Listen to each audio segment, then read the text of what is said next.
Halo guys, ketemu lagi kita di OTR FNN Off the Record Forum News Network yang nggak kerasa udah masuk ke episode yang ke-17 ya. Kita hadir 3 kali setiap minggu dan seperti biasa hari ini gue masih akan ngobrol dengan partner gue, jurnalis FNN Mas Hersu Beno Arif.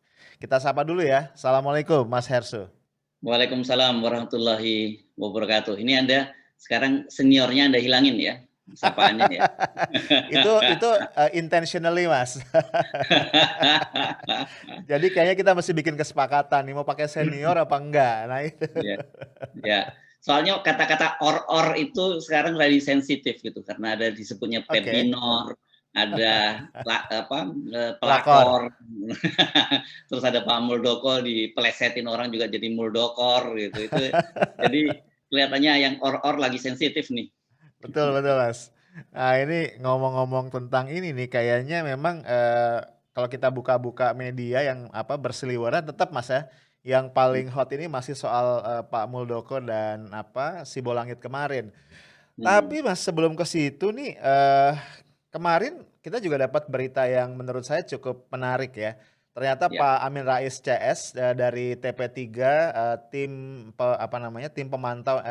tim pemantau peristiwa pembunuhan 6 Laskar FPI, ini kasus insiden di kilometer 50 tol Japex ini akhirnya setelah sebulan ya mengajukan surat permohonan itu berjumpa dengan Pak Jokowi Mas di Istana Negara.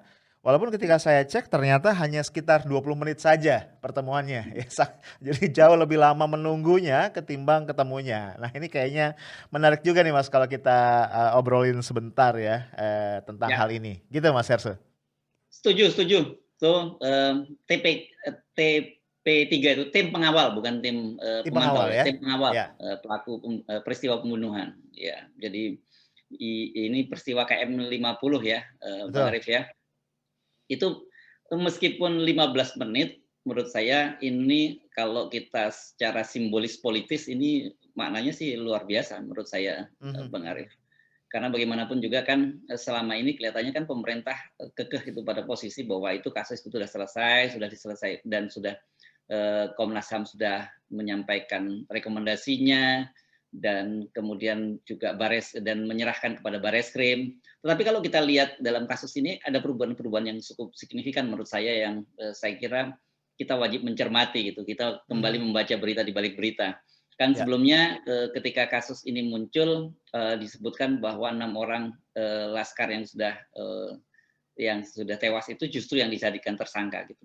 Ya. Dan pada waktu itu kan polisi menyatakan bahwa ya ini ketika ribut soal itu karena aneh ada arwah kok dijadikan tersangka, kan Mhm. kemudian polisi menjawab bahwa itu nanti serahkan kepada kejaksaan karena bagaimanapun kejaksaan kasusnya sudah bergulir ke sana dan kejaksaan yang akan menentukan apakah dilanjut atau tidak. Tapi ternyata eh, polisi tidak perlu menunggu kejaksaan dan langsung menyatakan membatalkan tidak meneruskan kasus itu kan. Jadi kalau Mhm. kalau kasus seperti ini kan disebutnya sebagai SP3 dan itu adalah kewenangan dari polisi.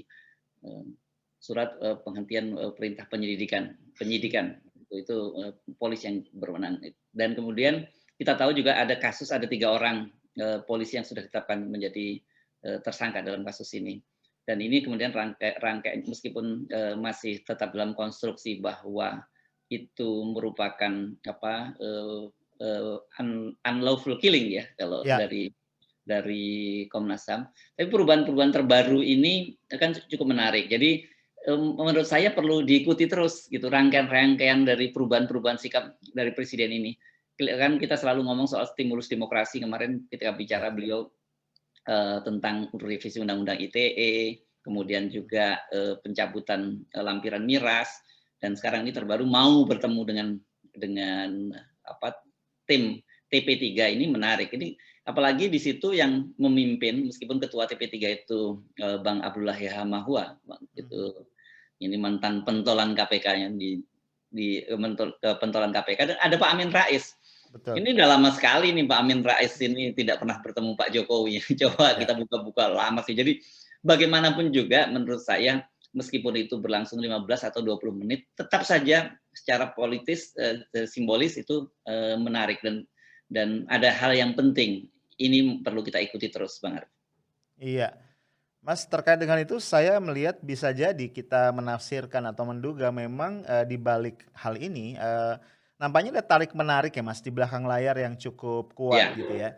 Tadi kalau ya. kita lihat yang di apa, maaf, keluarnya SP3 mengenai arwah yang menjadi tersangka itu Mhm, jaraknya hanya hitungan jam Mas. Dari pernyataan sebelumnya dari Direktur, Tindak Pidana Umum ya, yang menyatakan tadi bahwa ini 6 orang ini jadi tersangka dan itu nanti kewenangan jaksa untuk memeriksa dan memverifikasi, dengan kemudian pernyataan dari Kabareskrim dan juga kemudian dari Kepala Divisi Humas itu jaraknya sekitar 3-4 jam, Mas. Jadi mhm, artinya mhm, kita membayangkan ini kira-kira nih di Trunojoyo ini ada diskusi apa kan gitu kan ya. mhm. Ada Ya, ya, ya. tarik-menarik siapa Mhm, menelpon siapa dan kemudian ada instruksi apa atau ada tarik-menarik apa. Ini menarik. Demikian pula tadi juga kalau kita bicara, pencabutan lampiran Perpres nomor 10 2021. Ini juga menarik karena waktunya sangat-sangat singkat. Sejak dia diumumkan kepada publik, kemudian terjadi apa, polemik dan seterusnya, kemudian, dicabut kembali. Dan pencabutannya juga sangat singkat Mas ya, dalam video yang sangat-sangat singkat dikeluarkan oleh Sekretariat Kabinet. Dan juga yang menarik di situ ada pengakuan kekagetan dari Pak Wapres kan begitu ya, bahwa dia mhm. selama ini nggak tahu tuh ada lampiran itu, seperti itu. Dan kemudian Ya, dia ya. cerita, apa peran beliau dalam proses pencabutan. Ini kita membayangkan ya dinamika tarik menariknya itu, dahsyat gitu, Mas. Nah, saya malah justru mendapat informasi, inside information yang perlu dicek. Pak Jokowi sendiri katanya mengaku kaget juga gitu. Oh, Jadi oke oke. sebenarnya ada lampiran itu. Bahkan Ya pada ya waktu ya itu ya. pada sebelum beliau menyampaikan jumpa pers tuh katanya si Presiden Jokowi bahkan ngomong apa saya juga mesti menyampaikan bahwa saya juga tidak tahu menahu soal lampiran ini. Tapi kan kemudian Mhm. dicegah. Karena menurut Oke. saya kalau presiden juga kemudian tidak tahu menahu ini kan juga berat juga Ya masalahnya. Tapi ya. di luar itu kita tahu bahwa banyak sekali tarik menarik kepentingan politik. Termasuk itu tadi kenapa kemudian tiba-tiba Presiden Jokowi bersedia bertemu padahal kita tahu Ya, sebelumnya sudah lama digantung itu permintaan. betul Tanggal betul 24 Februari kalau tidak salah itu betul. surat disampaikan kepada presiden. Jadi lebih dari sebulan baru ketemu. Tentu saja ada perubahan. Jadi kita kan selalu mesti membaca peristiwa-peristiwa semacam ini gitu. Jadi pasti ada sesuatu, tidak sederhana itu. Ya.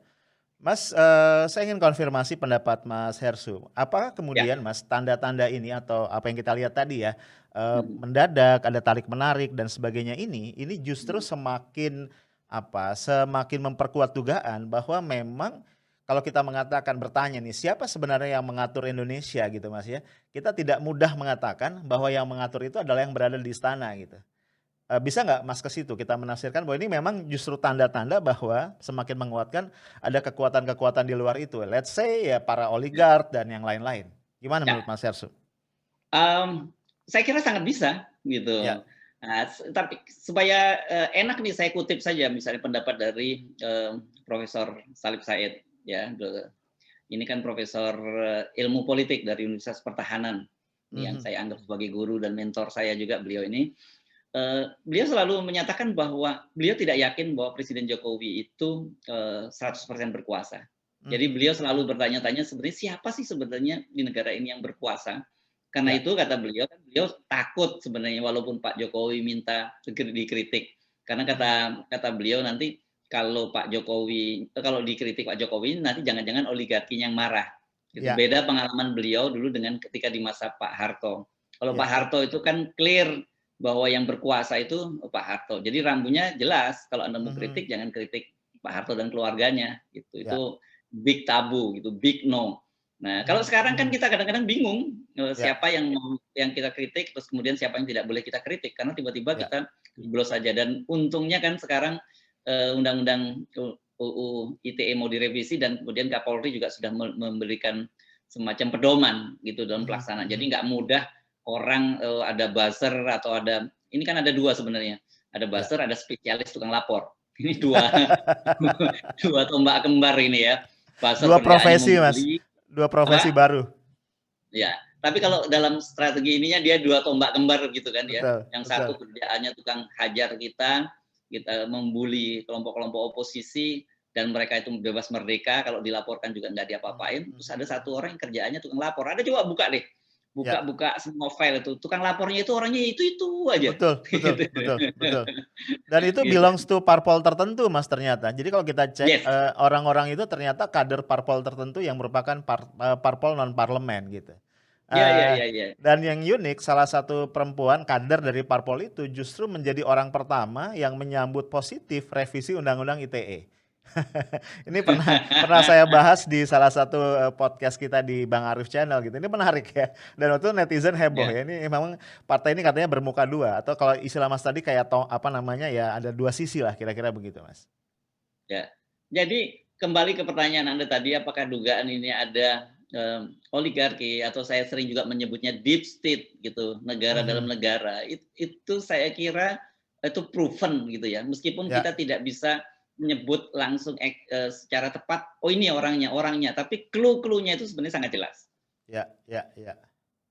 Jadi memang Mas kemudian akhirnya kita nih di dunia jurnalistik ini kemudian menghubungkan titik-titik yang kalau dilihat secara awam mungkin tidak terlalu berhubungan Mas ya. Jadi kita mungkin kalau meminjam istilahnya Steve Jobs itu walaupun dalam konteks berbeda, akhirnya we have to connect the dots gitu ya.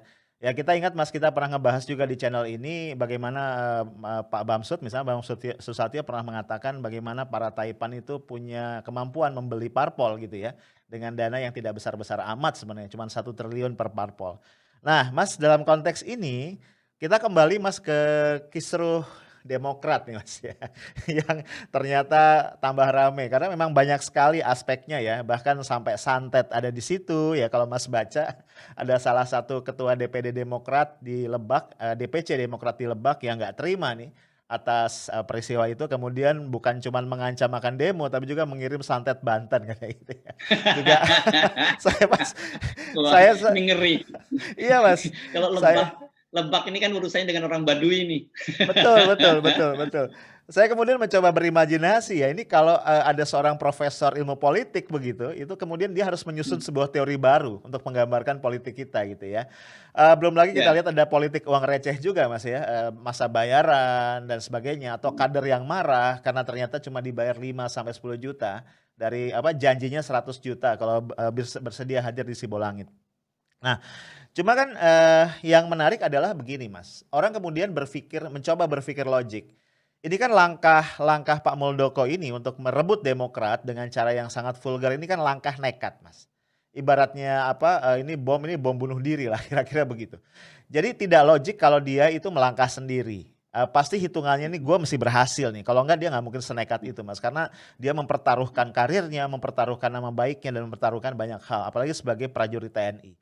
Sehingga kemudian orang bertanya-tanya, ini pasti ada dalang nih ya, ada puppet master yang bermain di belakangnya. Nah ini yang sampai hari ini kemudian orang berspekulasi. Kayaknya kalau Mas Hersu nggak menggali ini nggak asik nih Mas. Ya, ya, ya, ya. Ini menarik memang. Ini teori konspirasi gitu ya orang menyebutnya. Dan kemarin kita juga membahas mengapa tiba-tiba putra dari putra dari mantan kepala BIN Pak Endro Priyono, Dias Endro Priyono di episode kita kemarin itu tiba-tiba posting foto-foto lama gitu, foto Pak SBY ketika menjadi asistennya Pak Endro Priyono dan Mhm. kemudian ada fotonya Muldoko yang pernah menjadi SPRI dari Pak AM Hendro Priyono.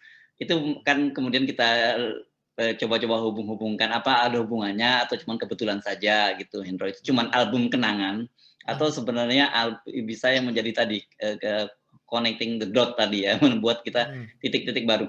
Tapi itu sekarang yang justru rame ada spekulasi lain. Anda udah dengar belum ada spekulasi baru yang berseliweran di media sosial, Bang Arif? Mhm. Tentang yang mana Mas?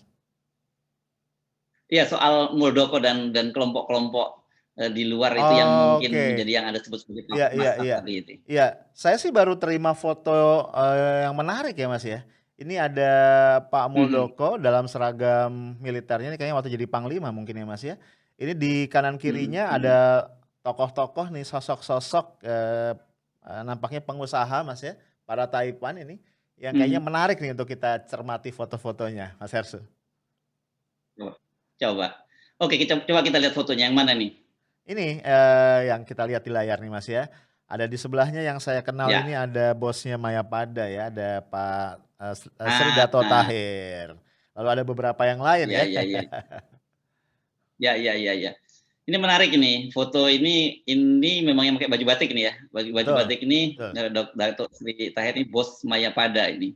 Mhm, Dan ini kelihatannya foto saya duga ini foto lama. Ini foto mhm, ketika, Pak, Datuk Tahir ini, diangkat menjadi penasihat bisnis, dan, penasihat, ekonomi dan, kesejahteraan gitu, kalau nggak mhm. salah nama, jabatannya oleh Pak Muldoko pada waktu itu menjadi Panglima TNI. Ya. Waktu itu juga heboh nih, orang-orang kemudian heboh, apa urusannya kok ada seorang konglomerat Taipan diangkat menjadi penasehat dari Panglima TNI, urusannya bagian Mhm. kesejahteraan lagi.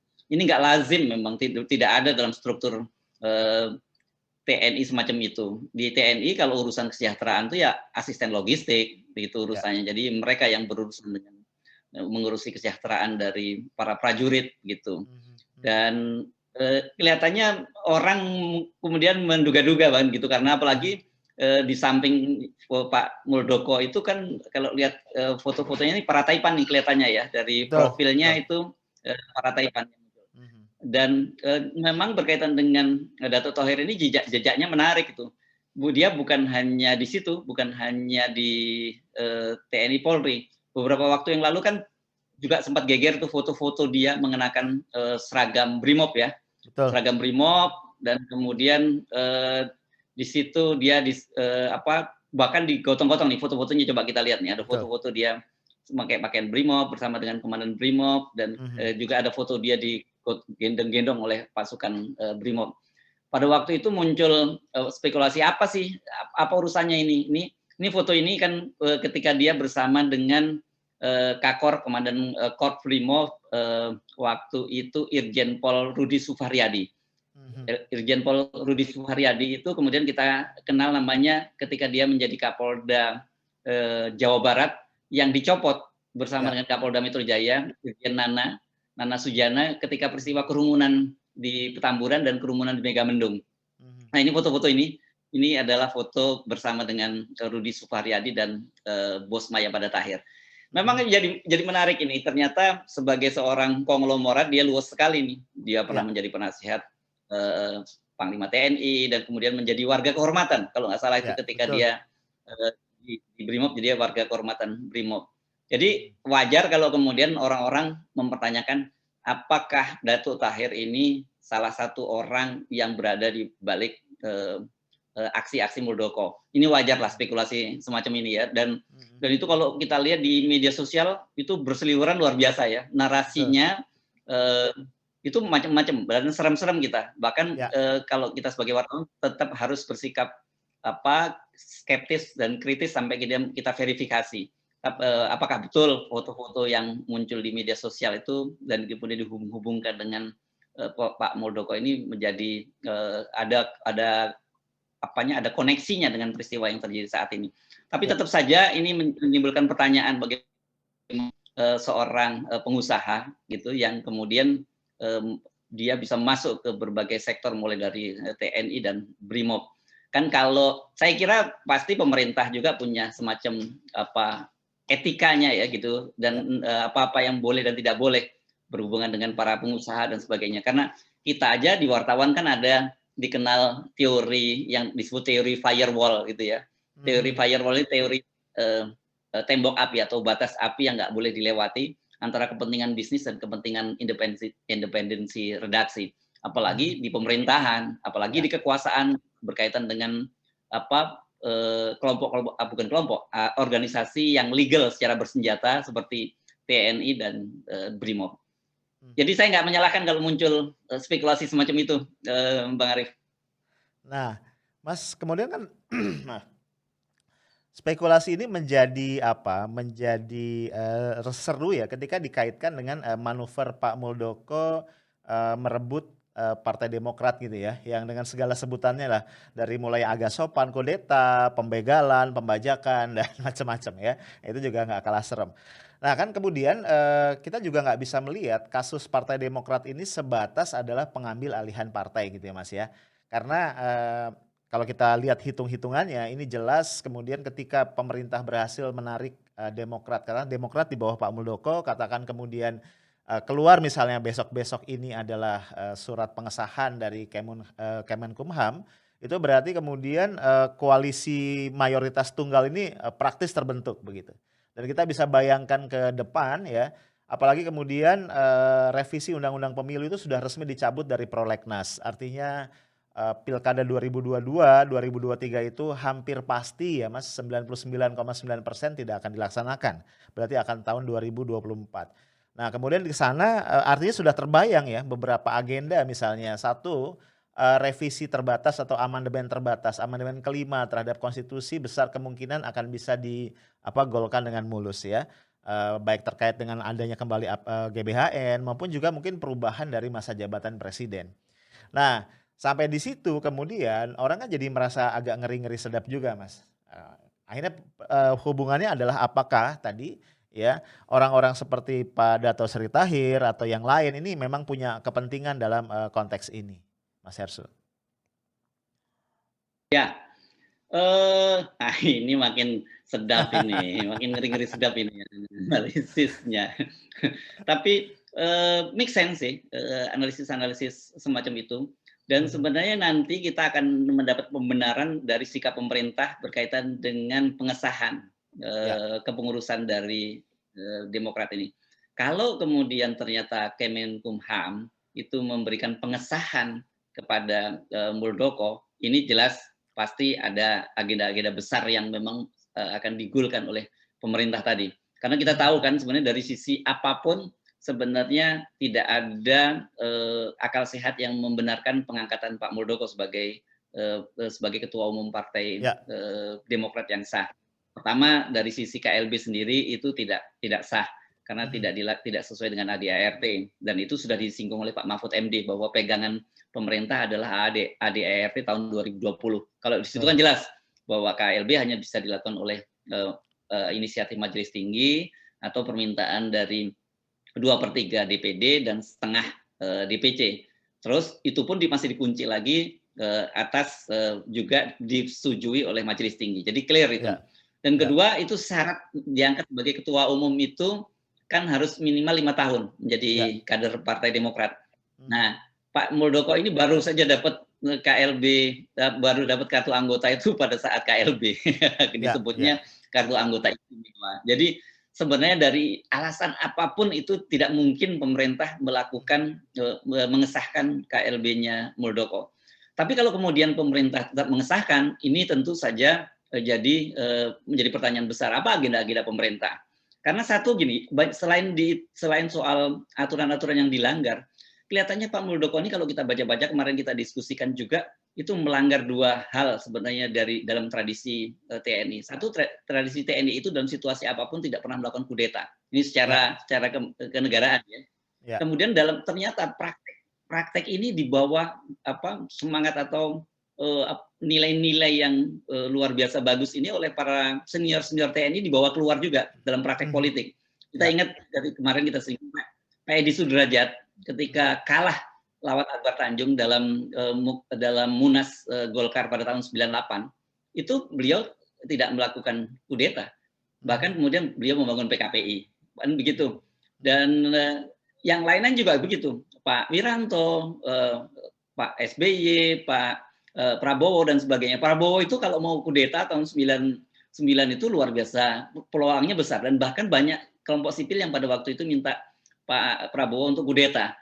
Kan gitu itu bahkan dan saya yakin itu dilakukan luar biasa karena pada waktu itu beliau pegang Kostrad, waktu itu Pangkostrat, kemudian dia bisa pegang Kopassus karena dia mantan komandan Kopassus, dan Marinir di bawah waktu itu Mayor Jenderal TNI Marinir Soeharto itu orang yang sangat dekat dengan Prabowo, bahkan kan kemudian juga beliau di Gerindra. Jadi artinya sebenarnya kalau Prabowo mau kudeta juga bisa pada waktu itu, tapi tidak dilakukan oleh mereka. Jadi baik secara internal TNI bahkan kemudian dalam praktek politik ini fatsun politik yang luar biasa ini dipegang oleh para senior TNI. Tapi Pak Muldoko ternyata melanggar fatsun politik itu, dia kemudian melakukan kudeta, dan yang membuat banyak orang marah itu kan karena dia mengkudeta seniornya Ya, Ya kan kita udah singgung bolak-balik kemarin seniornya yang menaikkan pangkat dia sebagai Kasat dan juga Panglima TNI memberi kehormatan bintang 4 di pundaknya. Yang kemudian kita mendapat pelajaran moral dari perbincangan Anda dengan Pak Gatot Nurmantio. Jadi clear ini kalau memang sampai itu dilakukan oleh pemerintah ada agenda-agenda. Saya sepakat kalau seperti Anda katakan tadi amandemen tadi ya yang Anda ya sebut betul. UUD 45 kan berkaitan dengan satu masa jabatan 3 periode Ya, bagi Presiden Jokowi atau kalau tidak ya calon tunggal gitu karena betul. semua Betul. partai sudah ada di tangan dan tangan pemerintah. Artinya kalau tidak calon tunggal akan dibuat calon lain boneka-boneka gitu seperti peristiwa di Solo lah yang tukang jahit dan ketua RW RW. calonnya ya udah pasti kalah gitu. Betul. Nah, orang kemudian menghubungkan apa kepentingannya dengan para oligarki, para taipan yang mereka mengamankan investasi politik yang sudah mereka lakukan. Betul. Itu kalau mau ditarik ke situ, Bang Arief. Jadi Ya. kita tinggal menunggu saja ini. Kalau dalam minggu-minggu ini atau minggu depan atau mungkin agak diulur setelah waktunya reda, pemerintah mengesahkan Pak Muldoko sebagai ketua umum Partai Demokrat yang baru, ya betul, clear itu ada kepentingan oligarki. Atau kalau enggak, ini pun diulur-ulur sampai panjang gitu, Ya.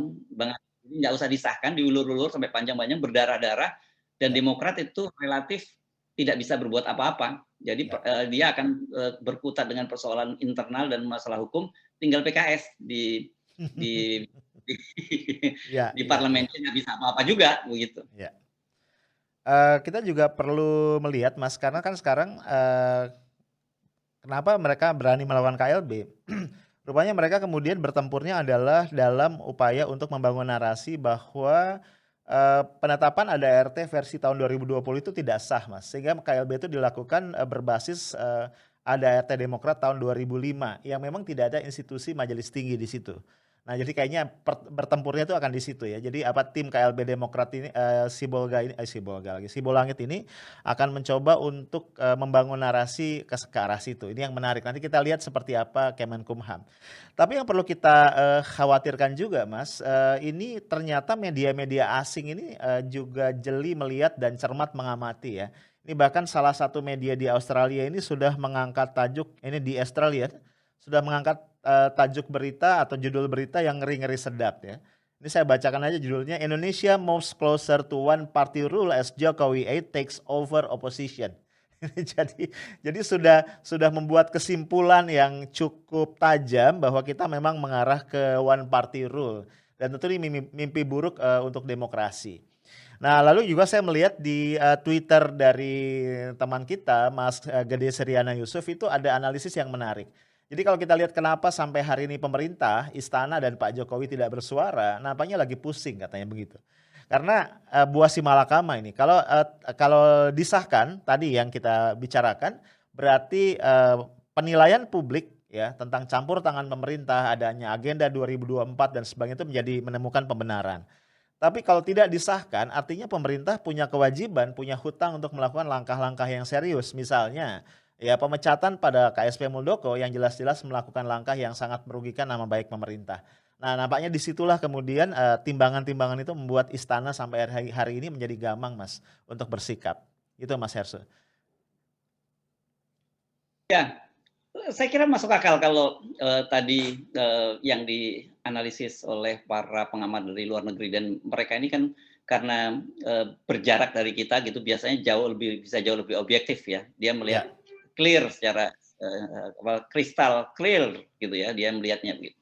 Nah, soal ini saya sih memang menduga-duga dan banyak juga spekulasi soal itu kemudian arahnya akan menjadi partai tunggal itu.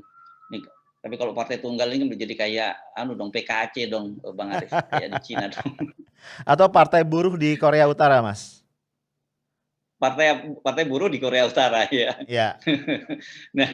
Nah ini jadi isunya jadi sensitif nih kalau udah arah ke Betul. sana apalagi kemudian kan banyak dinilai kecondongan pemerintah kita condong lebih dekat dengan pemerintah Cina. Tetapi kita lihat sekiranya begini. Gampang tuh sebenarnya kalau memang mau diarahkan seperti itu. Caranya antara lain dengan menaikkan parliamentary threshold. Jadi bukan presidensial threshold lagi. mereka sudah amankan di presidensial threshold dengan 20%, aman. Jadi ini Ya, calon tunggal atau ada 2 calon boneka. Dan yang berikutnya adalah parliamentary threshold. Artinya ambang batas di parlemen dinaikkan begitu ya, sehingga katakanlah misalnya naik jadi 7,5%. ya, Kalau naik 7,5% itu banyak sekali partai-partai yang hilang gitu ya. dari parlemen. Mhm. Tetapi menjadi pertanyaan apakah partai-partai lain termasuk partai pengusung pemerintah seperti Nasdem dan Golkar juga mau berdiam diri juga di apa kalau dilakukan semacam itu karena mereka bisa jadi korban. Tetapi sebenarnya langkah ke arah itu sudah kita bisa lihat dengan pemilu serentak tahun 2024. Betul. Kan dengan pemilu tahun 2024 itu nanti hampir kita sebut tadi dipastikan adanya calon tunggal atau kemudian 2 calon yang 1 calon boneka. Dan siapa yang mengusung partai calon kandidat capres itu kan akan mendapat efek yang kita sebut kotil efek, Ya, ekor jas gitu ya. ya, Ini pasti narasi-narasi partai, narasi kepala daerah dan sebagainya hilang semua, ya, ditelan oleh narasi capres. Dan ya, siapa yang capres yang akan diusung? Ini ya hampir dipastikan PDIP yang akan diusung menjadi kader yang mendapat blessing setidaknya, kader internal PDIP atau yang mendapat blessing dari PDIP. Nah, kalau itu terjadi dan kemudian ditambah dengan parliamentary threshold yang dinaikkan, ya, memang akan terjadi mengarah begitu. Kalau toh tidak calon tunggal mungkin hanya tersisa 2-3 partai politik. ya. Jadi sekali lagi analisis dari The Australian tadi itu sangat masuk akal dan saya kira ini cukup diwaspadai oleh partai-partai politik. Kita melihat kita kemarin singgung pertemuan safari atau safari politik dari Ketua Umum Partai Golkar Airlangga Hartarto bertemu dengan Nasdem, bertemu dengan P3, bertemu dengan Pak Prabowo. Saya Ya. kira dia sudah menyadari ada skenario semacam itu. Jadi artinya bukan hanya partai-partai kecil yang akan jadi korban, tapi Golkar, Nasdem itu akan bisa menjadi korban. Apalagi kemudian survei dari Kompas kan suara mereka anjlok. Ya, betul. Yes. Jadi memang artinya satu kita mesti cermat mengamati Mas ke depan kasus Demokrat ya dengan perebutan kursi ketua umum ini akan seperti apa dan memang batu ujinya ada di Menteri Kumham Pak Yasona Lawli apakah surat pengesahan itu keluar atau tidak dalam beberapa waktu ke depan. Ini yang pertama. Yang kedua yang lebih jauh lagi juga kita sebagai masyarakat sipil nampaknya harus mencermati possibility atau kemungkinan tadi menuju skenario pemburukan demokrasi yang semakin parah ya Mas ya. Tadi menuju partai tunggal lewat kenaikan dari parliamentary threshold dan juga beberapa strategi lainnya. Oke, Mas Hersu, kita hampir tiba di penghujung nih. Mungkin Mas Hersu punya catatan akhir untuk para viewers kita. Ya, terima kasih Bang Arief. Saya kira kita, kalau dari sisi kita sebagai civil society, dari pers dan sebagainya harus terus mengawal soal ini. Dan kemudian mulai belajarlah jeli gitu, melihat persoalan. Jadi jangan terlalu linier melihat masalah politik itu. Yes. Jadi, tapi juga jangan cepat mengambil kesimpulan. Jadi foto-foto tadi yang beredar, ini saya kira didorong oleh insting politik dari para netizen, melihat bahwa arahnya ke sini dan kalau kemudian kita coba tadi connecting the dot tadi, kita mencoba menghubungkan titik-titik tadi, itu memang kita melihat arahnya sangat logis. Apalagi kemudian juga para pengamat media internasional juga sudah mempunyai satu kesimpulan gambar yang sama. Karena itu saya mestinya hari ini Anda memakai kaos speak up gitu ya. Jadi kita harus teruslah bersuara karena Iya, menurut iya, saya iya, iya, iya. dengan terus bersuara ini kalau kita mengambil terminologi iman seseorang gitu ya, Iya, Bang Arief iya, kan iya. orang yang paling lemah itu kalau kita ini lumayan lah. Katanya kan apa? Kalau kita melihat kemungkaran itu kita mesti mencegah dengan tangan kita. Kalau tidak mampu kita dengan ucapan kita, dengan lisan kita. Kalau tidak kita cuma berdoa. Iya, Jadi dan iya. berdoa itu kualifikasinya lemah iman. Jadi kalau Anda cuma kerjaannya berdoa, itu Anda itu sebenarnya Anda sudah termasuk orang yang lemah iman. Nah, kita coba bersuara dan salah satu sekarang yang menarik itu di era digital itu disebut jihad jempol. Dengan jempol ini Anda berarti menyatakan bersuara. Jadi kalau ada Iya, iya. semacam petisi-petisi, ada statement-statement itu kita dengan jempol. Tapi jempol ini bisa bawa kita ke neraka juga. Iya, Kenapa? Karena betul. kalau hoax dan sebagainya tidak kita klarifikasi, kemudian kita main share saja tidak cross check, ini bisa bawa ke neraka. Itu banyak sekali sekarang. Saya kira bahkan teman-teman yang terlalu bersemangat, Yes. giroh agamanya tinggi itu setiap kali mendengar berita miring itu langsung di-share padahal ternyata itu hoax. Itu juga nggak boleh juga. Jadi Yes. lihat jempol itu juga mesti hati-hati karena dalam bahasa kita klarifikasi atau tabayun gitu ya Bang Arif ya. Ya. Oke, thank you Mas Hersu.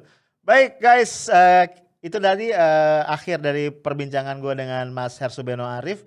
Satu tadi di-highlight oleh Mas Hersu, kita tidak boleh pernah diam karena potensi pemburukan demokrasi kita yang cukup parah itu menghadang di depan mata dan hanya kita semua, lu, gua dan kita semua, masyarakat sipil, civil society yang bisa bahu-membahu untuk mencegah itu. Sampai jumpa lagi guys di episode berikutnya. Assalamualaikum warahmatullahi wabarakatuh. Waalaikumsalam warahmatullahi wabarakatuh.